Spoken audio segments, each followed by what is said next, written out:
States of matter के अंतर्गत आज आप पढ़ने जा रहे हैं Dalton's law of partial pressure, एक ऐसा टॉपिक जो 12th क्लास में जब आप सॉल्यूशन चैप्टर पढ़ेंगे और उसमें राउट्स लॉ का स्टडी करेंगे तो वहां पर इस लॉ का बहुत ही हेल्प मिलेगा।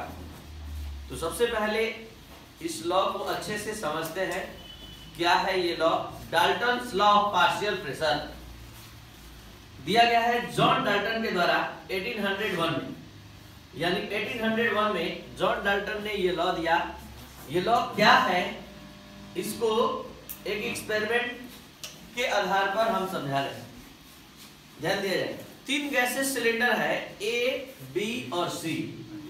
इस 3 सिलेंडर गैसेस सिलेंडर में 3 तरह के गैस है, गैस A, गैस B और गैस C। तीनों के प्रेशर को मेजर करने के लिए हम बैरोमीटर अटैच किए हैं। आप सभी को पता है कि प्रेशर के मेजरमेंट के लिए जो इस इंस्ट्रूमेंट का यूज करते हैं वो बैरोमीटर होता है, और बैरोमीटर में पारा Hg भरा होता है। और ये 2 प्रकार का बैरोमीटर होता है, एक ओपन बैरोमीटर होता है और एक क्लोज बैरोमीटर होता है। तो हम यहाँ क्लोज बैरोमीटर का इस्तेमाल किए हैं। जैसे इस टंकी में जो गैस भरा हुआ है, इस जो सिलेंडर में जो गैस भरा हुआ है, इसके प्रेशर को आप जानना चाहते हैं तो आप बैरोमीटर अटैच कर दिए। इस बैरोमीटर में यहाँ तक पारा भरा हुआ है। जैसे ही ये चाबी खोलते हैं, ये की खोलते हैं, ओपन करते हैं ये की, ये गैस जाकर पारा के सरफेस पर, Hg के सरफेस पर प्रेशर डालता है, और प्रेशर जैसे ही डालता है ये ऊपर की ओर चढ़ने लगता है। तो Hg के हाइट से हम प्रेशर का मेजरमेंट करते हैं। तो कैसे किसी गैसेस सिलेंडर में भरे गैस का प्रेशर मेजर करते हैं ये हमने सिखाया। ये 3 गैस है, गैस A, गैस B और गैस C। तीनों गैसेस सिलेंडर का प्रेशर हमने मेजर किया। तो इसका प्रेशर P1, इसका P2 और इसका P3। अब इस तीनों गैस को एक बड़े से गैस सिलेंडर में हम उलट दिए, और अब यहां पर फिर से प्रेशर मेजर करने लगे। तो पता चला कि इसका टोटल प्रेशर क्या है, Pt। तो जॉन डाल्टन का स्टेटमेंट है, जॉन डाल्टन का कहना है कि जब बहुत सारे नॉन रिएक्टिंग गैसेस को एक गैसेस कंटेनर में लिया जाता है तो उसका जो टोटल प्रेशर होता है कांस्टेंट टेम्परेचर और वॉल्यूम पर, जो इसका प्रेशर होता है इस नॉन रिएक्टिंग गैसेस मिक्सचर का, वो प्रत्येक गैस के पार्शियल प्रेशर के सम के इक्वल होता है। यानी इस गैस का पार्शियल प्रेशर, किसी एक इंडिविजुअल गैस का प्रेशर हम पार्शियल प्रेशर से संबोधित करते हैं। तो इसका पार्शियल प्रेशर A है, मतलब P1 है, इसका P2 है और इसका P3 है, और इसका टोटल प्रेशर को हम Pt से रिप्रेजेंट कर रहे हैं। तो आप ही बताइए Pt इक्वल क्या होना चाहिए?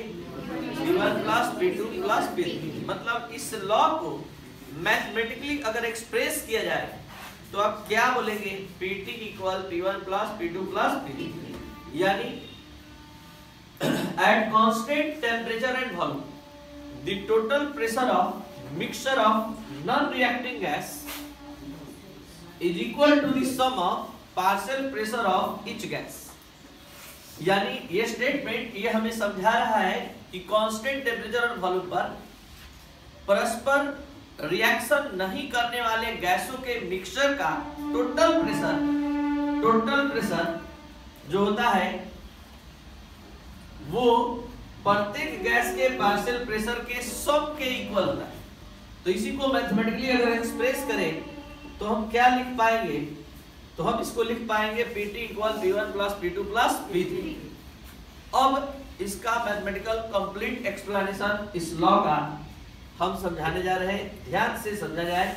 अभी हमने बस यही बताया, Pt equal P1 plus P2 plus P3। इस लॉ को आप इसी फॉर्मेट में याद रखें और जब चाहे तब लैंग्वेज में बदल दें।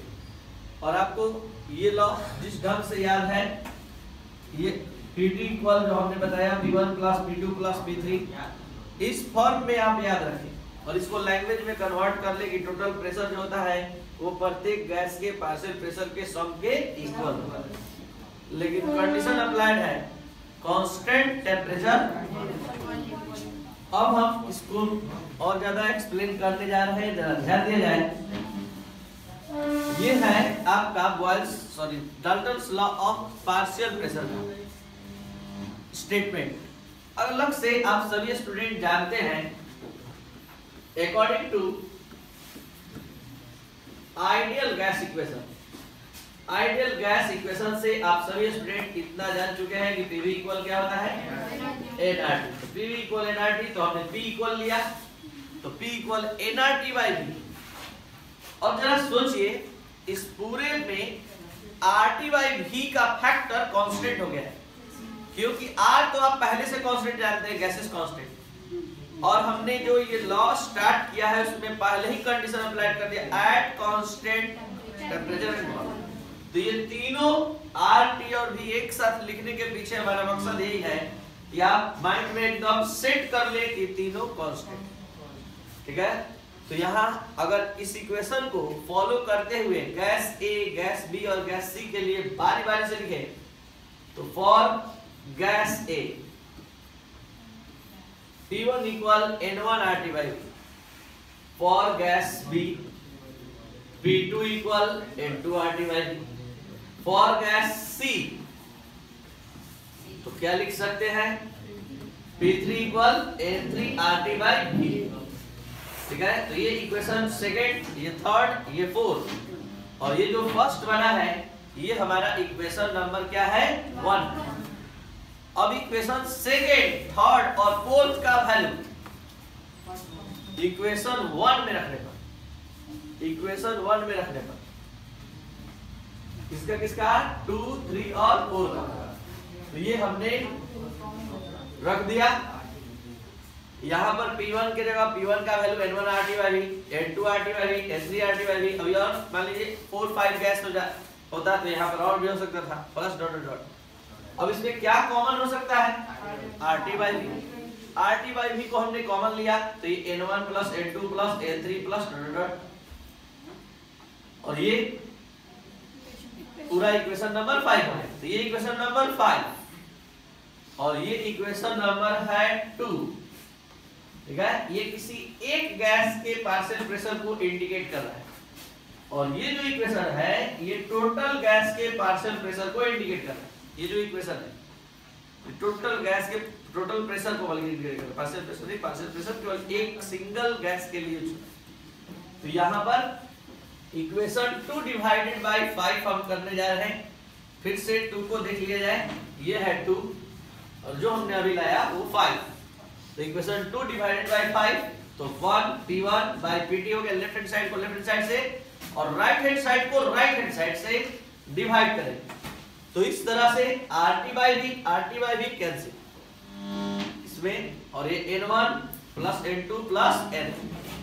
और अब आप देख सकते हैं ये क्या आ गया, P1 by Pt equal N1 by N1 plus N2 plus N।